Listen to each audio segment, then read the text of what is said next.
You're listening to Building the Broncos with Nick Kendell and Carl Dumler, Broncos Country's leading draft and scouting analysts. Head on over to milehighhuddle.com to sound off on all things Broncos. Hello there, Broncos Country, and it is once again time for another episode of Building the Broncos. I am your host, Carl Dumler, and with me as always, I have my co-host and good friend, Mr. Nick Kendell. Nick, how you doing, buddy? You know what? It's always a little bit of a disappointment to come in here after a loss. You know, the Broncos this season have played a bunch of close games that they've lost. Those really stink in the moment, but these ones where they just get, punched in the gut, punched in the face, kicked in the groin repeatedly, this game's and the Chiefs game as well. These ones hurt the most, but, just another game, 5 more weeks left, and we're going to miss it when it's gone. So I'm feeling thankful. Thanksgiving, feeling thankful. There you go. and we might be getting some Drew Lock here coming up pretty soon. We are not quite sure yet what's going on, but yeah. So at least there might be some hope moving forward for the Broncos. So excited about that. But beyond that, yes, you're right. Thankful for football. Thankful there's a lot of good things going on. And it's time to get into this one, unfortunately, but there's still some good, still a lot of bad that we're going to talk about here. But you can find us on Twitter. You can find me at Carl Dumler MHH and Nick at Nick Kendell MHH. And you can follow the podcast Twitter account at BTB Football Pod. And make sure you subscribe to our show and leave us a rating as we value your input. You can find the show on iTunes, Stitcher, and even that of YouTube. Also, make sure you head on over to milehighhuddle.com, a new affiliate of the Maven Coalition and Sports Illustrated.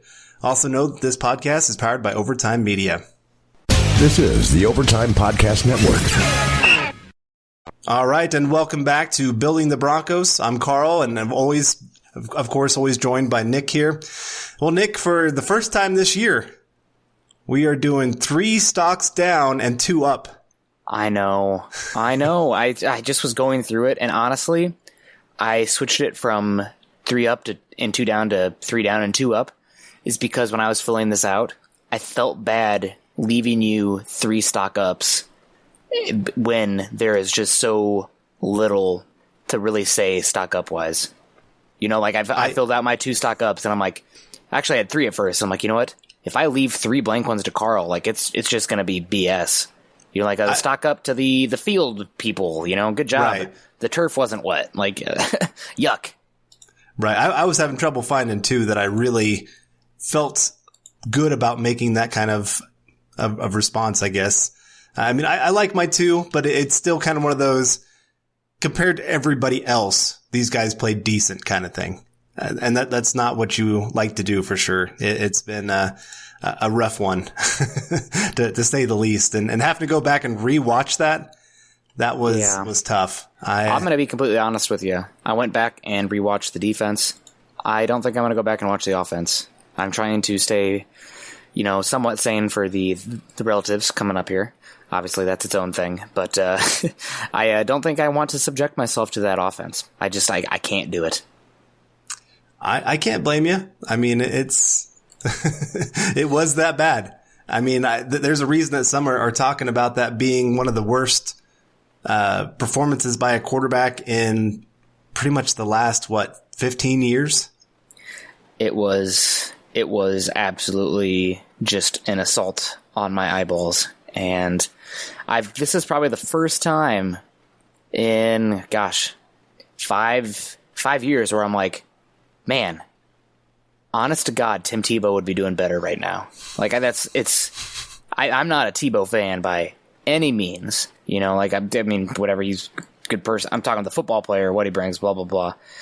He's not a franchise quarterback, but that was, again, an assault on my eyeballs, and I am offended. I can't disagree, man. It's definitely been that bad. But let's get into this a little bit. Let's start with our first stock down here. And, can I just start with the most obvious? Yes. Brandon Allen?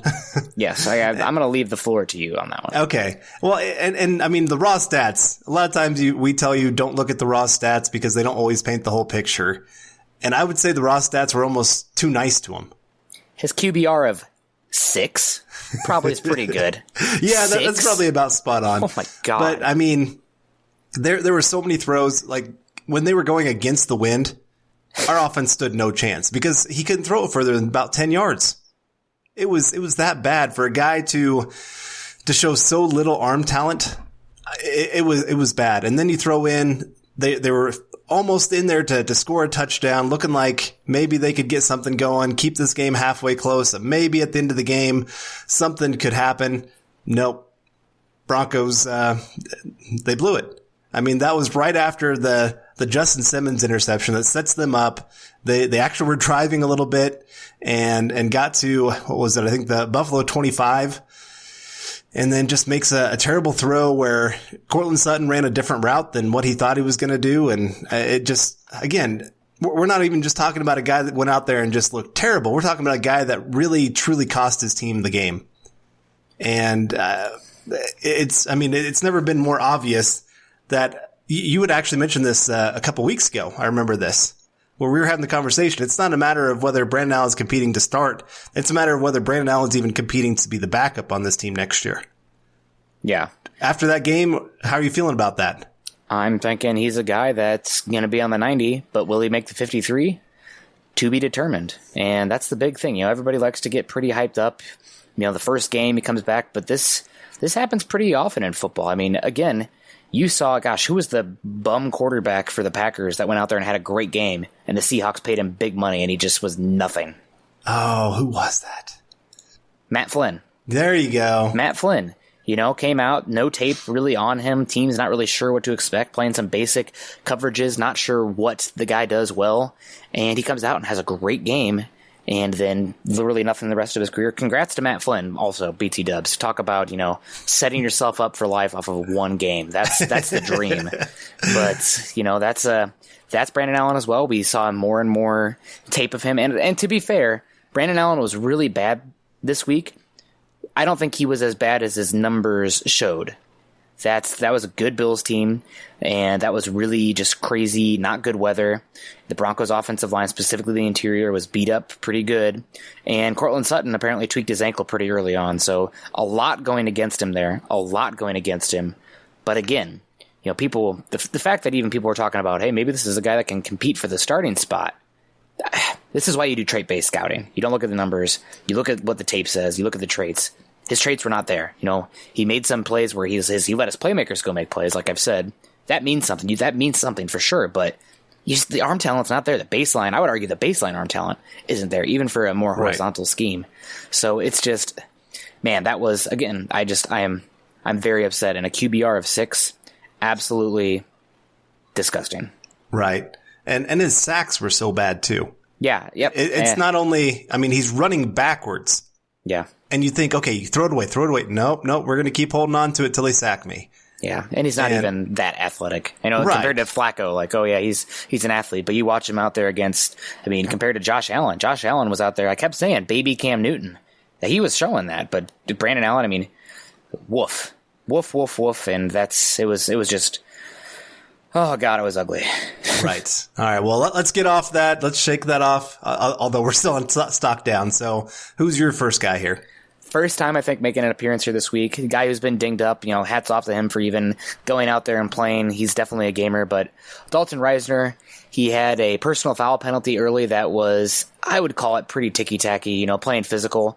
I'd be okay with him doing that 10 out of 10 times, but in hindsight, not the best situation to do that. Definitely hurt the offense. It stalled them a little bit.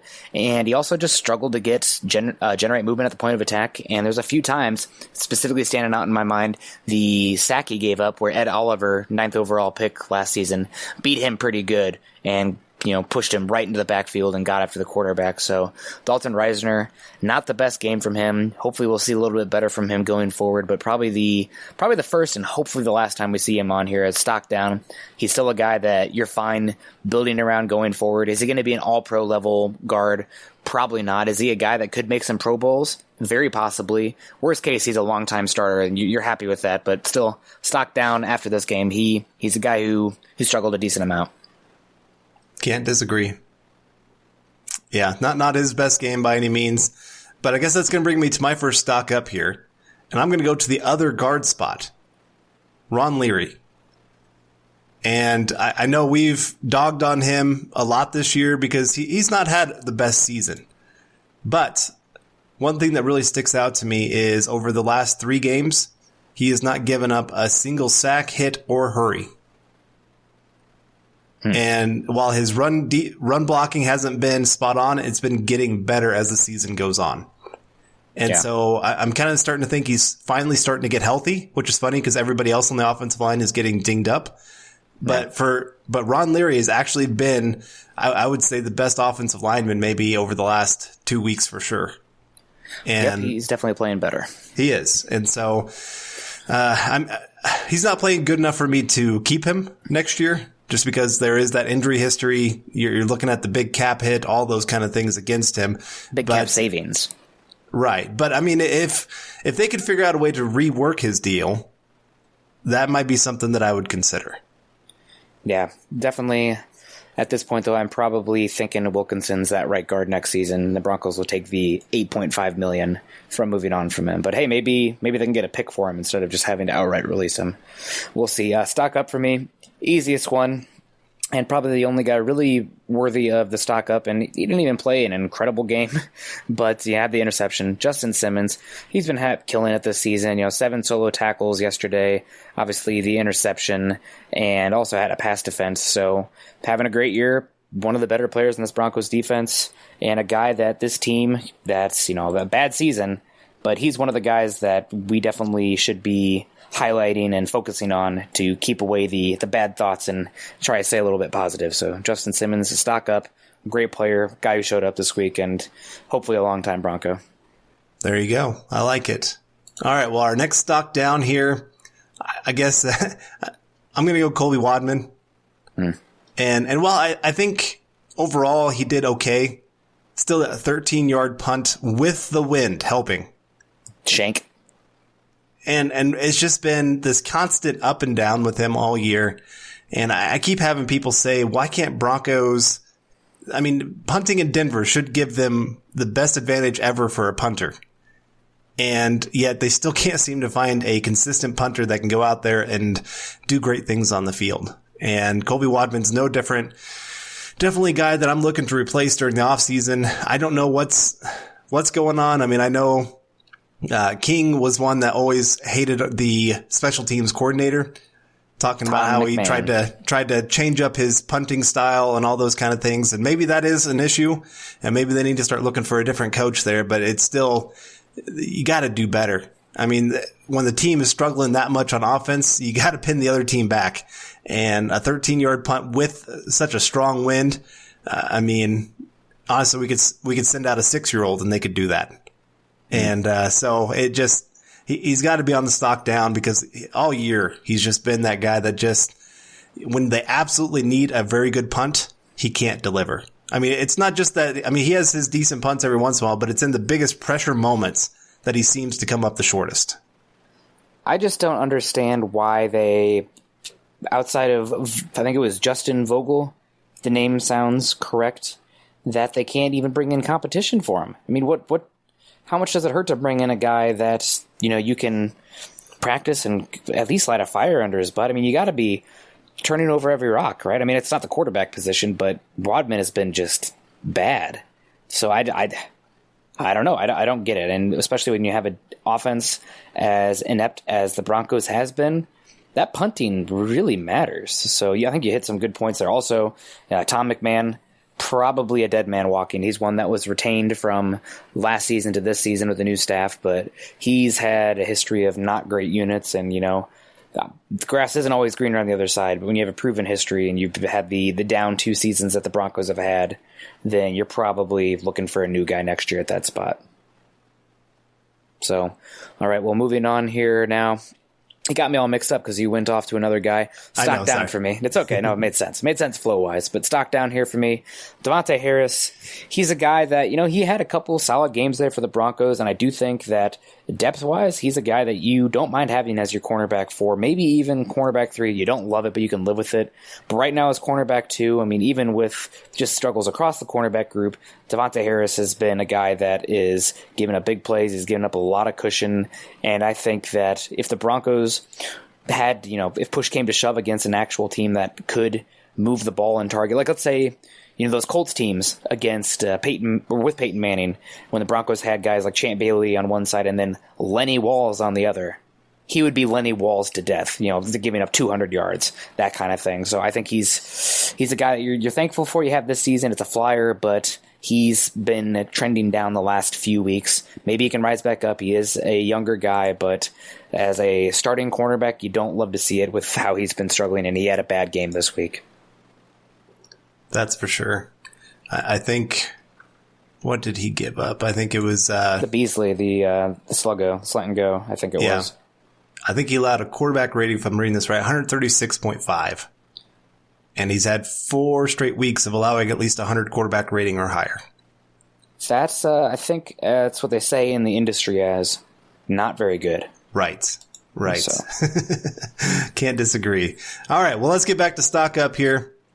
And I'm going to go with name, and this is more just kind of like we've said, some of these guys have to be on here just because there's no other names to put out there. And I do think that this guy played a decent game, not a great game, but Jeremiah Atachu.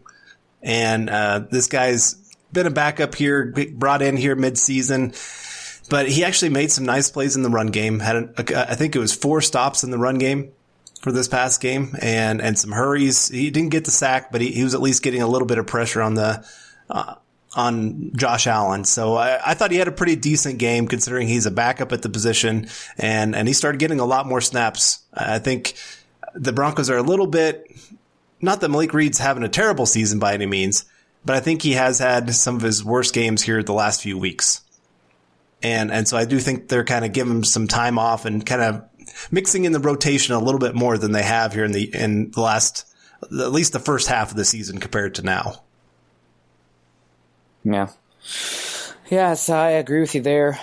And stock back up for me here. The Broncos offensive MVP, no doubt in my mind. Brandon McManus putting up 3 points today, man. What a monster. I know. Just what a tank.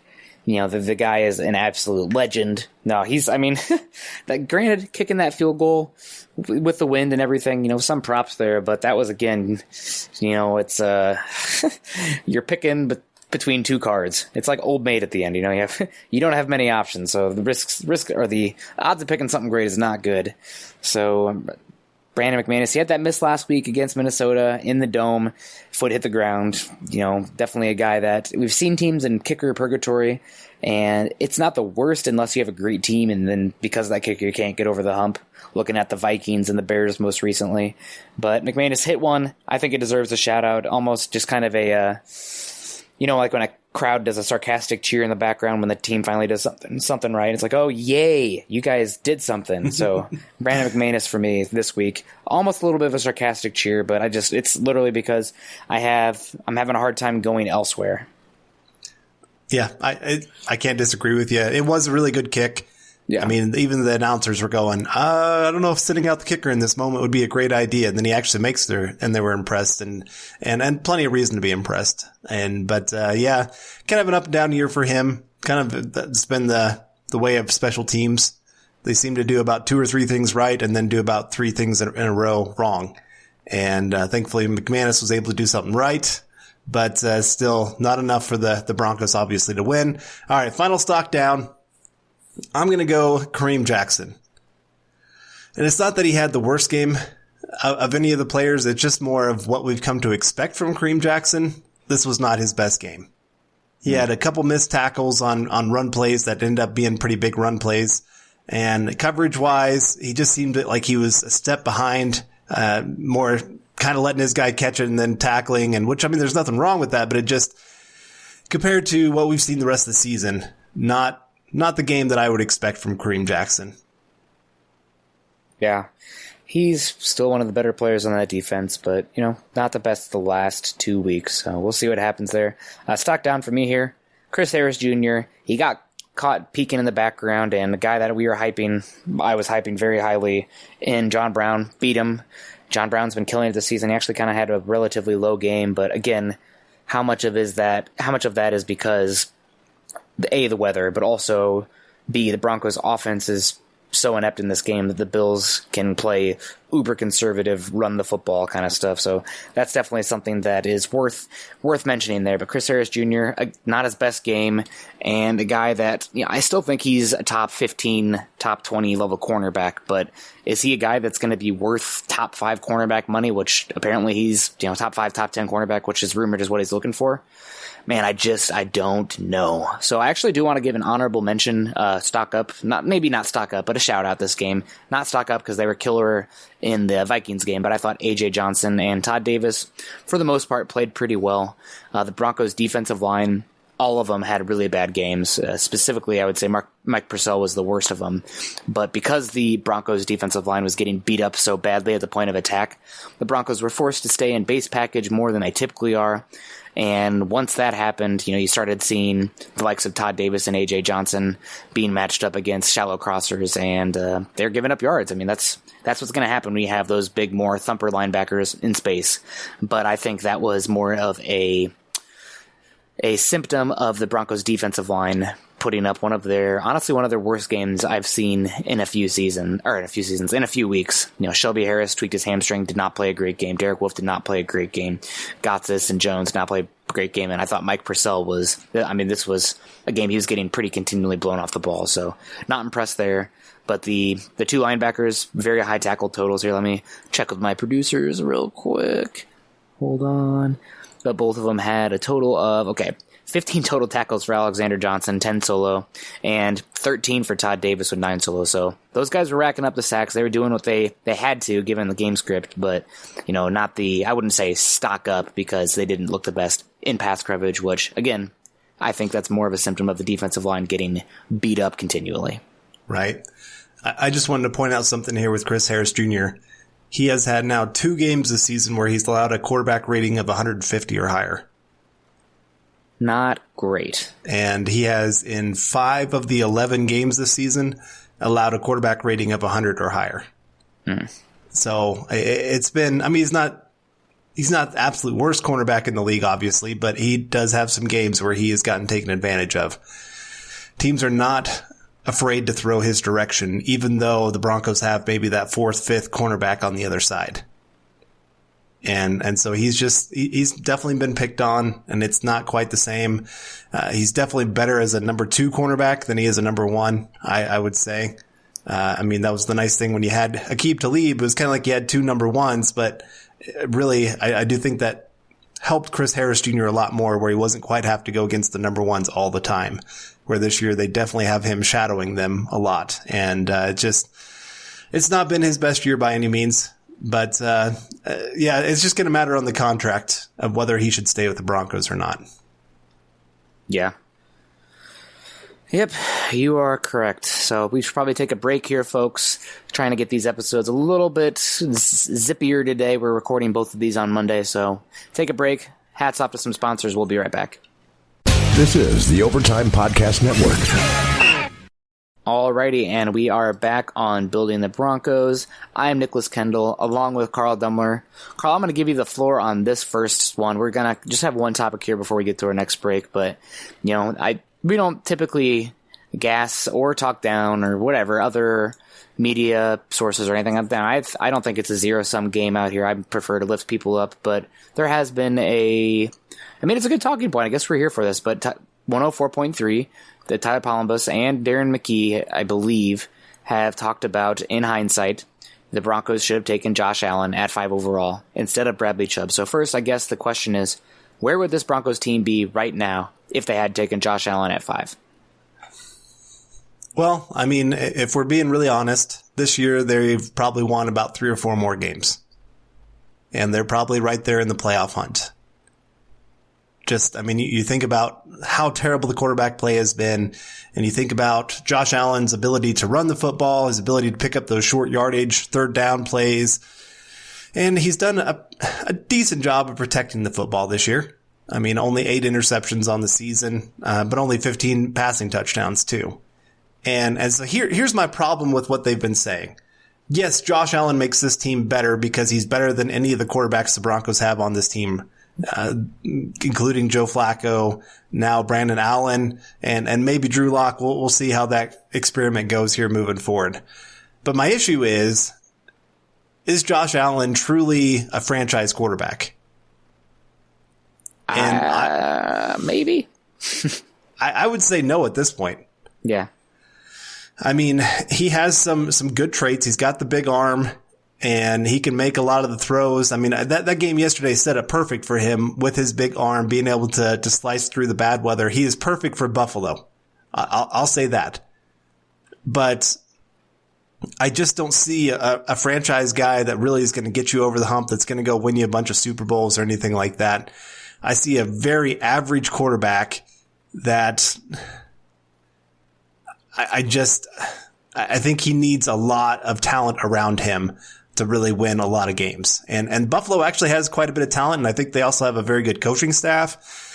So they have a lot around him to have success, and they are having lots of success. But at the same time, I also look at this year for their schedule. It is set up for them to win. I mean, you give him a halfway average schedule, and I think they're maybe a 500 team, if that. We said it on the show before the game last week of that they've won against the teams that they should win against. They've lost against the teams that they should lose against. They're a very, very average team if you look at their overall makeup. And like I said, I just don't see Josh Allen as being the guy that really raises the talent in Buffalo. I see it's more the talent around him raises him up. Yeah. The thing is, for me, the running ability with the size and the arm talent, that does guarantee you some offense, right? Like, even if things break down, if it's not this Peyton Manning robotic, mechanical offense, everything's ticking perfectly in place, there's a little bit of some ability for explosive plays outside of structure. And you pair that with the Broncos defense, I definitely think you see a team that's capable. I mean, I think they'd be a playoff contender this season. Granted, that's because they've had a lot of close games and really craptastic quarterback play. That said, is Josh Allen without the Sean McDermott, Billy Beane set up, structure that they have in Buffalo?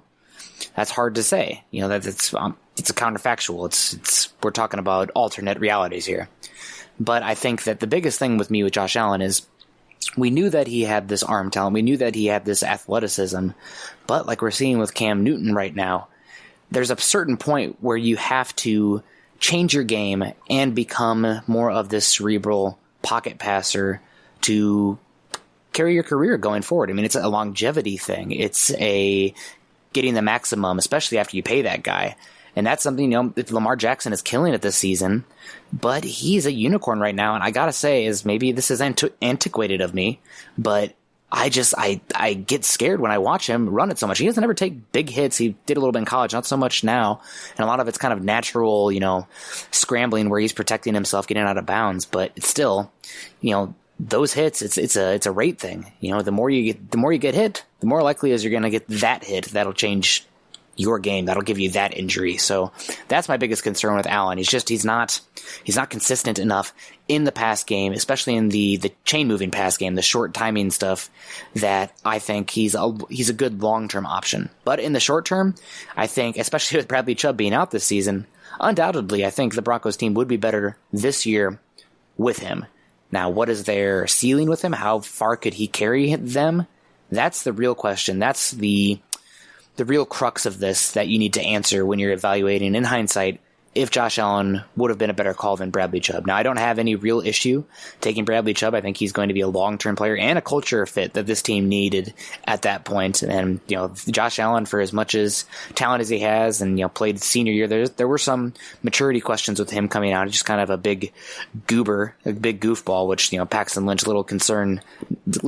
I think he's definitely got more wherewithal than Paxton Lynch ever had. But still, that is my take on this whole Bradley Chubb and Josh Allen debate. Maybe the short term, he's definitely a guy that you'd probably be competing better right now than you have this season, because we've been watching Joe Flacco and Brandon Allen absolutely just rip my eyeballs out every week with just terrible play.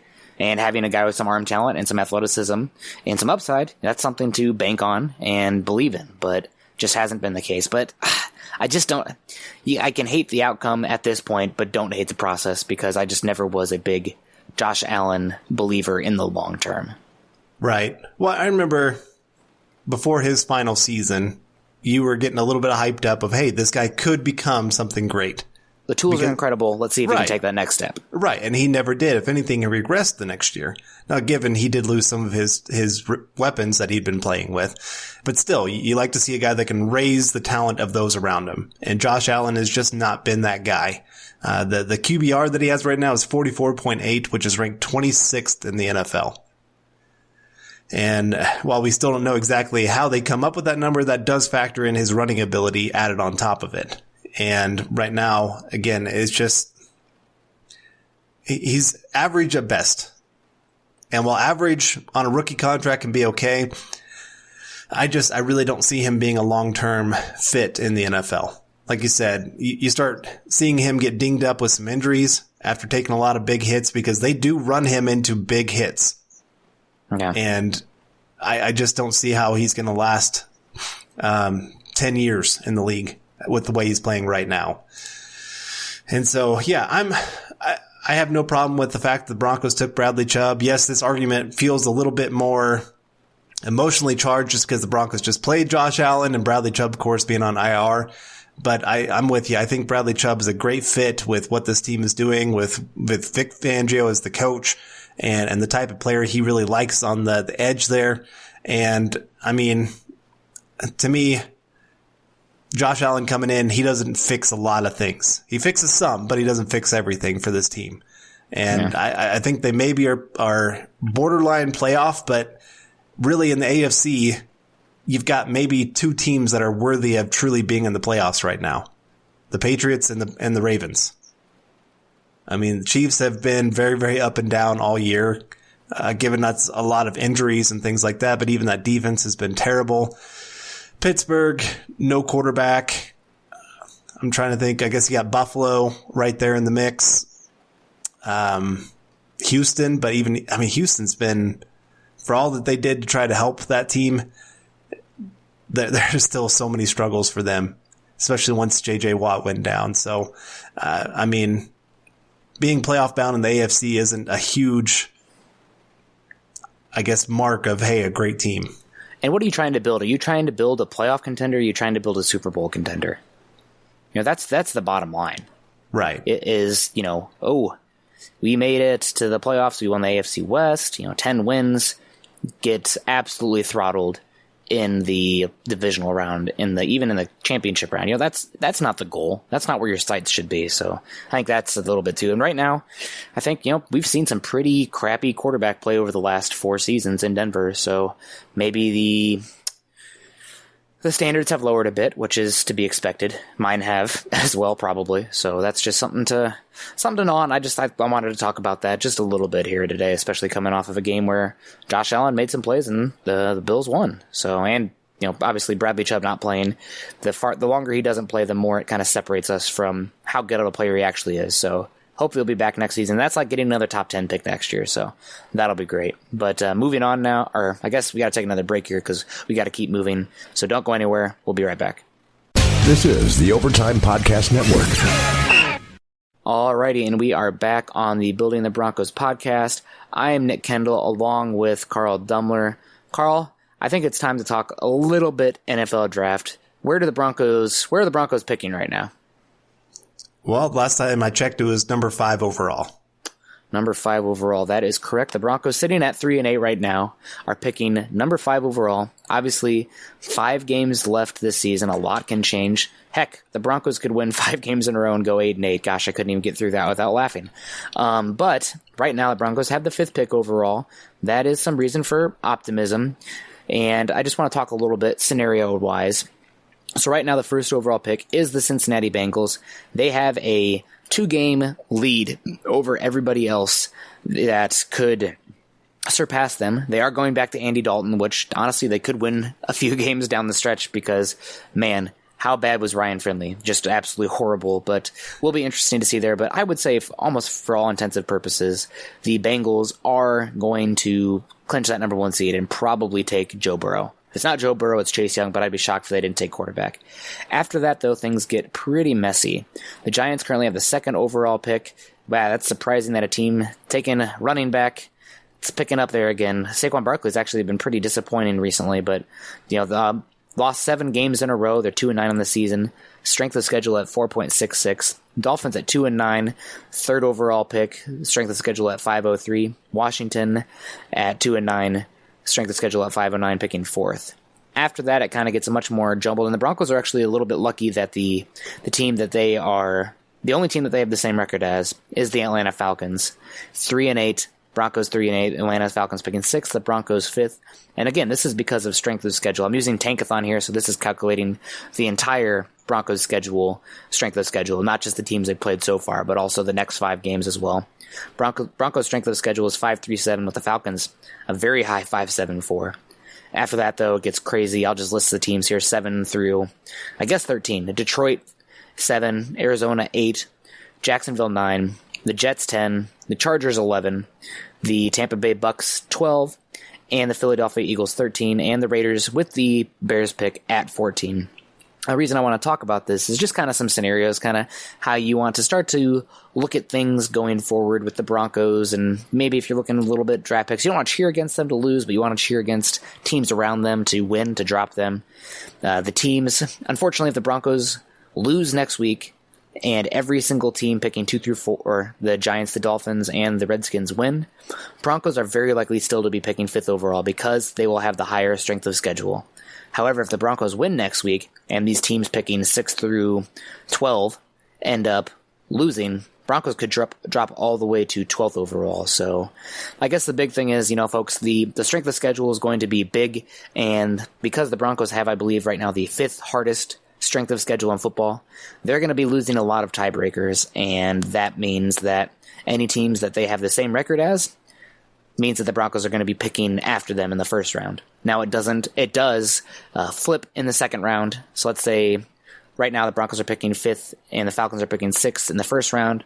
In the second round, the Falcons would pick before the Broncos, and then the third round the Broncos would pick before the Falcons, and it would flip every time. But just kind of some information that I explained to a few people today that was not really in the know. So hopefully you guys, if you have any draft questions or anything, hit me up. But that's kind of something to keep in mind. So I guess looking at this, what are your thoughts of this draft order right now? Are there any teams, you hoping the Broncos move up to number 2? You have concerns about them dropping into 15? I mean, teams 1 through 16, half the league, 5 and 6. So the Broncos probably right now would be pretty shocking if they're not picking in the top 12, but a couple wins here and they drop down really quick. Yeah, I mean, honestly, let's say Drew Lock does come in and start playing and they start winning games and Drew Lock looks like a very competent quarterback. At that point, I honestly don't mind that they drop down in the draft. You answered the biggest question. Yeah. I mean, if you have your quarterback, I don't care where you're picking. That's great. You just got the lottery ticket and now you just got to surround them with some talent. Now, yes, you kind of hope that, you don't hope. I do hope that they win if Drew Lock is getting in there, because like I said, that solves a lot of problems.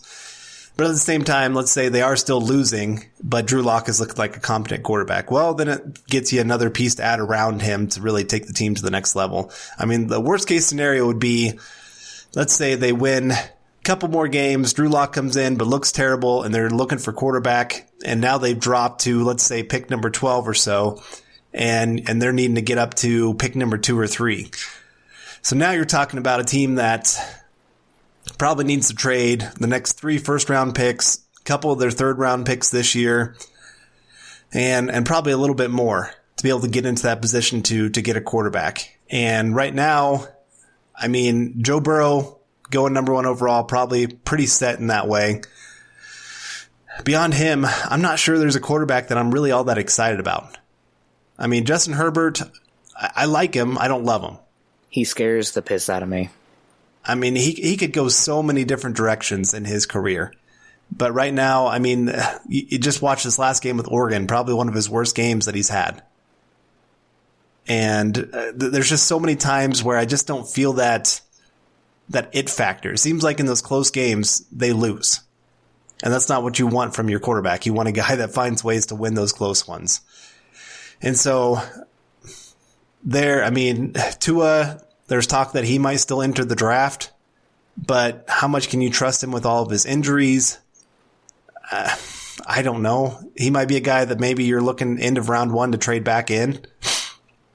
But I don't know. It just, the worst case scenario would be, like I said, win a couple games, get into that about 12th pick, and not have your quarterback situation figured out. Yeah. Yep, indeed. Well, right now the Broncos do have the 5th overall pick, so I guess I'll ask you, who are your top, let's say, 8 guys that you're looking for the Broncos if they are picking 5 overall? Well, I mean, I'm going to have Joe Burrow at the top. Okay. Chase Young's going to be up there too. I know it's not a position of need, but it's still a player that you just can't pass. I'm sorry. I mean, he might be the best edge rusher, definitely since Myles Garrett, but maybe since Von Miller. Right. He just broke the Ohio State's all-time sack record, and there's still a game to go, or a single season sack record. There's still a game to go, and he missed 2 games. Like, he is absolutely just dominating. He's a freak. Right. He's an absolute freak. And, Von Miller, over 30, Bradley Chubb, coming off an ACL. Essentially, you're guaranteeing yourself a top 10 level pass rush for the next decade. And when you have a player that good, when you're drafting that high, you're F positional need. I'm sorry, I don't want to Thanksgiving here, but right. You're trying to take guys who are going to be Hall of Famers. And when it matches with positional value, not positional need, because Broncos are good at edge, but when it matches with positional value, don't overthink it. Again, my draft word of choice has been myopic this season, short-sighted. But the offensive line, there's probably 30 fan bases in the NFL that complain about the offensive line. That's just, that's the nature of the position. Right. But if you have a chance at a guy like Chase Young, who's people should be tripping over themselves to get him. I don't think you overlook it. So, right. Anyway, that's my little... Right. And maybe that is where you look to trade back just a few spots and you're getting a huge draft haul because he's one of the few players that you could maybe have a team be willing to trade lots of first round picks and second round picks to be able to get him. Yeah. But like you said, sometimes you don't even want to overthink that and just take the talent. But number 3 for me would probably be Tristan Wirfs. Huge position of need, both tackle spots. He could play both of them. He's one of those few people that has such ability just to really transfer either spot and show high talent. Would be huge in the run game as well.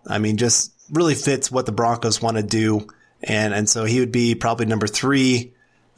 Probably Andrew Thomas would be up there too. He's probably one of the most pro-ready left tackles in football right now. So he does seem to be dropping list. A little bit. He does. He's had a couple average games, I guess you could say. I think people just don't love his athletic upside. Yeah. He's a little bit stiff. He struggles. He's not the best in space. He's not the best climbing to the next level. His technique, great. But, is he more of a mid-first round talent? Or is he a top 10 pick? So right. It's a debate we're going to have, and we're going to find out more about that. But I do feel like it's trending that way.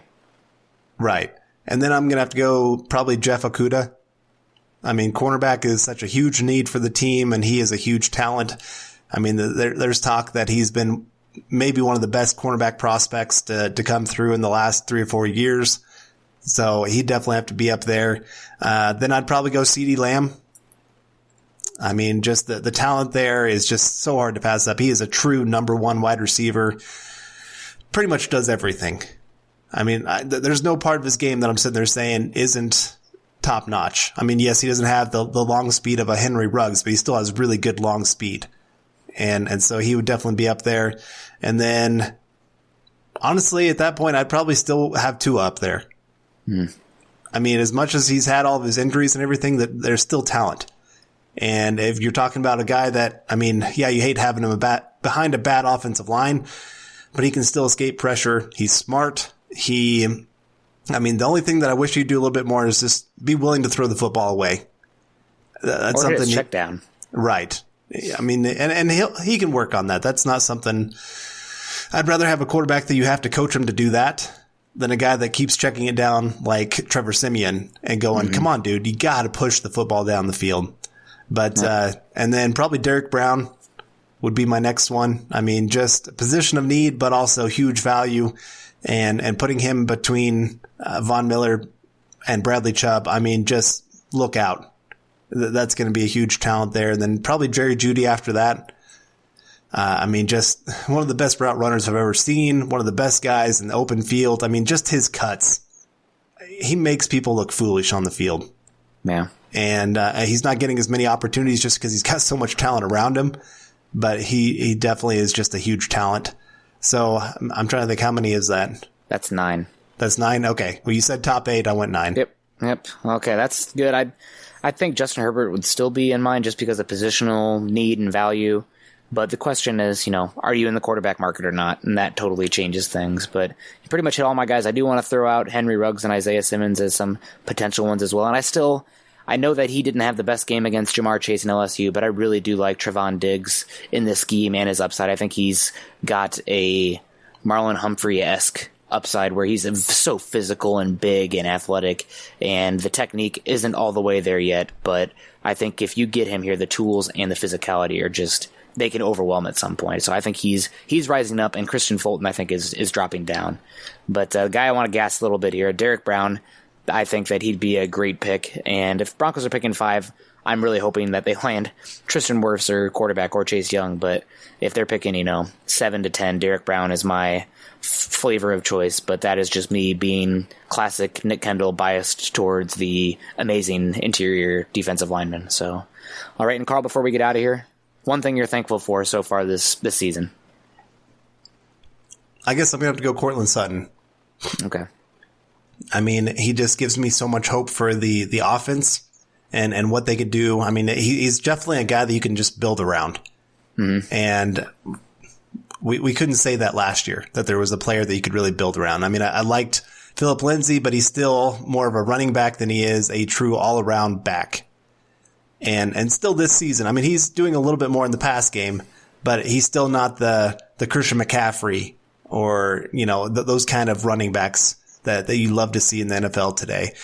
But Cortland Sutton is a guy that truly teams have to focus on. They have to game plan around. And so you can, like I said, you can build around a player like that and say, okay, what else do we need to help him?